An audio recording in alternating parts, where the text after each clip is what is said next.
আমি বলবো যে এটা খুবই অনভিপ্রেত হয়েছে। কোনো দলকে টার্গেট করে বা কোনো দলের পক্ষে আমরা কখনো কথা বলি না। আমরা কোরআনের পক্ষে কথা বলি, ইসলামের পক্ষে কথা বলি, ঠিক কিনা বলেন? সো একটা জেনারেল কথাকে যদি আমার রাজনীতিবিদ বন্ধুরা নিজেদের গায়ে মাখেন, ক্ষুব্ধ প্রতিক্রিয়া জানান, এতে করে সাধারণ জনগণের কাছে একটা নেগেটিভ মেসেজ যাবে ওনাদের ব্যাপারে। এটা হোক আমরা চাই না। এদেশের যত এই যে আমার ভাইয়েরা, এই যে আমি আমি এই যে কথা বলতেছি, সাদা টুপি, ও আচ্ছা আচ্ছা, চলে যাবেন না? একটু জায়গা দিয়ে দেন ওনাকে। হয় কি, লক্ষ লক্ষ মানুষের ভিড়ে আপনি যদি উঠতে চান খুব কঠিন হয়ে যায়। যদি পারেন একটু বসেন, আর না পারলে ভাইকে একটু জায়গা দিয়ে দেন। আমার দিকে তাকান, এই সিলেট, এদিকে তাকাও, এদিকে এদিকে, ফাইন। তো আমার প্রিয় রাজনীতিবিদ বন্ধুদের আমি বলবো, কথাটা ছিল ভেরি জেনারেল, এটা নিজেদের গায়ে মাখানোর কোনো দরকার নাই। আমরা এই যে এক্সিস্টিং যে রাজনৈতিক চর্চা, এটা থেকে আমরা বেরিয়ে আসতে চাই। আমরা চাই না এদেশে চাঁদাবাজি, দখলবাজি থাক, ঠিক কিনা বলেন? এদেশে কোনো দুর্নীতি থাক, টেন্ডারবাজি থাক, এগুলো আমরা চাই। আই হেট পলিটিক্স একটা জেনারেশন আছে, এই বেশিরভাগ জেনজি অফ সিলেট, এরা আই হেট পলিটিক্স জেনারেশন। এরা পলিটিক্সকে পছন্দ করে না। তো কেন করে না, এর দায়ভার আমাদের আছে না নাই? আছে। এবং আমরা দেখেছি ক্ষমতার পালাবদল যখন হয়, এক সরকার যায় আরেক সরকার আসে, তখন দুর্নীতির ফিরিস্তি আমরা জানতে পারি, এর আগে জানতে পারি না। প্রতিটা দলের ভেতরেই আমরা এই বাজে চর্চাটা দেখেছি। সো এখন আমাদেরকে শুধরে নেয়ার সময় এসেছে। এটা এই সুন্দর সময়, নতুন প্রভাতের বাংলাদেশ, নতুন ভোরের বাংলাদেশ, এই সময় আমরা কাদা ছোড়াছড়ি যেন না করি।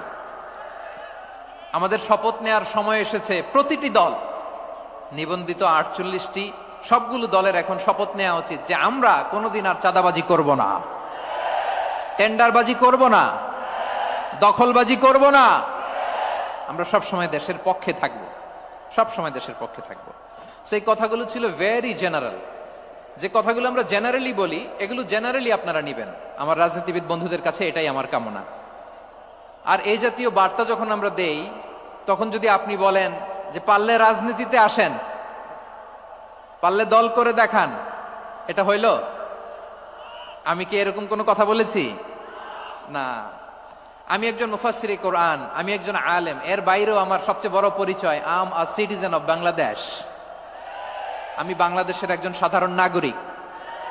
আমার দেশের যে কোনো সমস্যা, যে কোনো ইনকনসিস্টেন্সি, অসঙ্গতি নিয়ে মত প্রকাশের স্বাধীনতা আমার আছে না নাই? আপনারাই তো বাক স্বাধীনতার কথা বলেন, ফ্রিডম অফ স্পিচের কথা বলেন, বাক স্বাধীনতার কথা বলেন।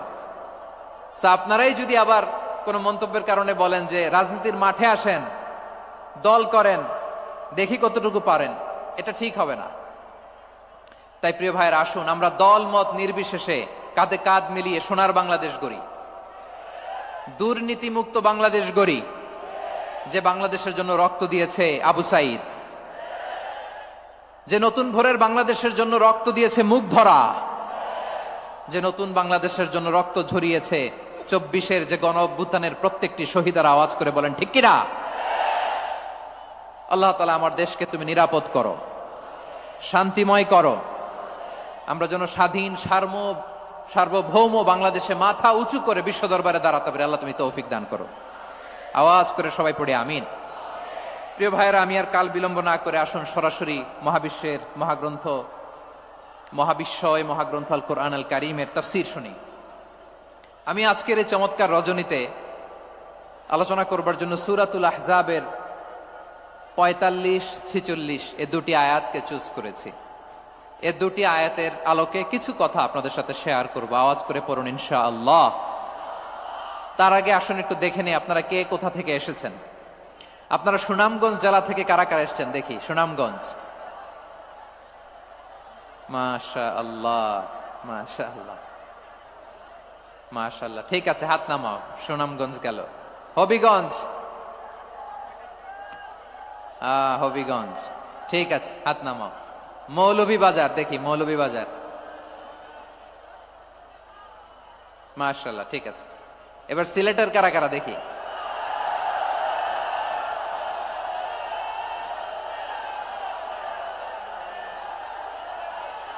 মাশাআল্লাহ মাশাআল্লাহ, বক্কা বক্কা। ঠিক আছে ঠিক আছে, মাশাআল্লাহ মাশাআল্লাহ, I like it, I love it, মাশাআল্লাহ। সুনামগঞ্জ, হবিগঞ্জ, মৌলভীবাজার, সিলেট, সিলেটের এই 4 জেলার বাইরে থেকে কারা কারা আসছেন দেখি। মাশাআল্লাহ, অন্যান্য অনেক জেলা থেকে আমার বাইরে এসেছে, মাশাআল্লাহ। আল্লাহ সবাইকে কবুল করুক। আজকের এই প্রোগ্রামকে, এই তাফসিরুল কোরআন মাহফিলকে আমাদের নাজাতের ওসিলা বানাক। 3 দিন ব্যাপী দেশের প্রথিতযশা অত্যন্ত বিজ্ঞ প্রাজ্ঞ ওলামারা যে সমস্ত আলোচনা, দিক নির্দেশনা এই মঞ্চ থেকে আমাদের জন্য রেখেছেন, আমরা যেন সেগুলোর উপর আমল করতে পারি। আল্লাহ তৌফিক দান করুক। প্রিয় ভাইয়েরা, বড় গ্যাদারিং, অনেক বড় শোডাউন, জনপ্রিয়তা, এগুলো আমাদের উদ্দেশ্য না। আমাদের উদ্দেশ্য হচ্ছে আল্লাহর সন্তুষ্টি। সিলেট, আওয়াজ করে বলো, আমাদের উদ্দেশ্য কার সন্তুষ্টি? আল্লাহর সন্তুষ্টি।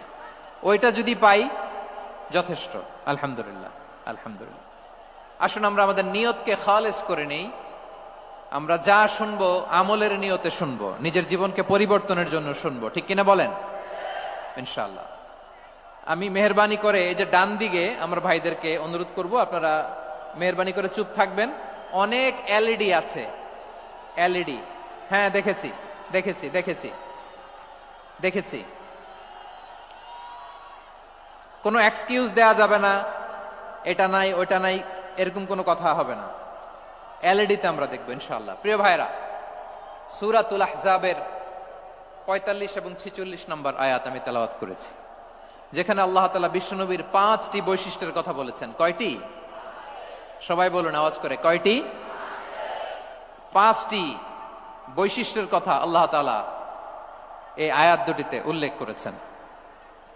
বিশ্বনবী সাল্লাল্লাহু আলাইহি ওয়াসাল্লামের জীবনী, ওনার বায়োগ্রাফি নিয়ে কথা বলাটা দুষ্কর, কারণ এটার কোনো শেষ নাই, কুল নাই, কিনারা নাই, বিয়ন্ডলেস, বাউন্ডলেস, বটমলেস। সুবহানাল্লাহ বলেন। কারণ তিনি তো এমন নবী যিনি হ্যাঁ বললে এটা শরীয়তে হালাল হয়ে যায়।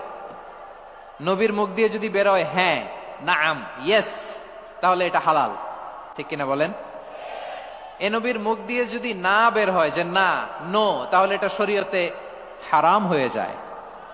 কেমন নবী আমরা পেয়েছি, যিনি হ্যাঁ বললে হালাল, না বললে হারাম, যিনি সাব্বাবা, এই আঙ্গুলি উপরের দিকে উঁচু করলে চাঁদ ভেঙে 2 টুকরা হয়ে যায়, যে নবী জমিন থেকে পা উঁচু করলে আল্লাহর আরশে মেরাজে চলে যায়, এমন নবীর উম্মত আমরা হয়েছি। যে নবীকে বাদ দিলে কোরআন বোঝা যায় না, কারণ এ নবীর উপরই কোরআন নাজিল করেছে কে?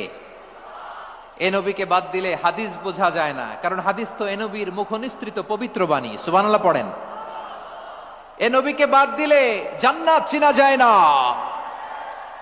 কারণ জান্নাত তিনি চাক্ষুষ দেখে এসে আমাদেরকে মেরাজ শেষে বর্ণনা করে শুনিয়েছেন। এ নবীকে বাদ দিলে জাহান্নাম চেনা যায় না, এ নবীকে বাদ দিলে আমার রবকে চেনা যায় না, ঠিক কিনা বলেন? তো বিশ্বনবীর 5টি বৈশিষ্ট্যের কথা আল্লাহ তাআলা এই সূরাতে উল্লেখ করেছেন।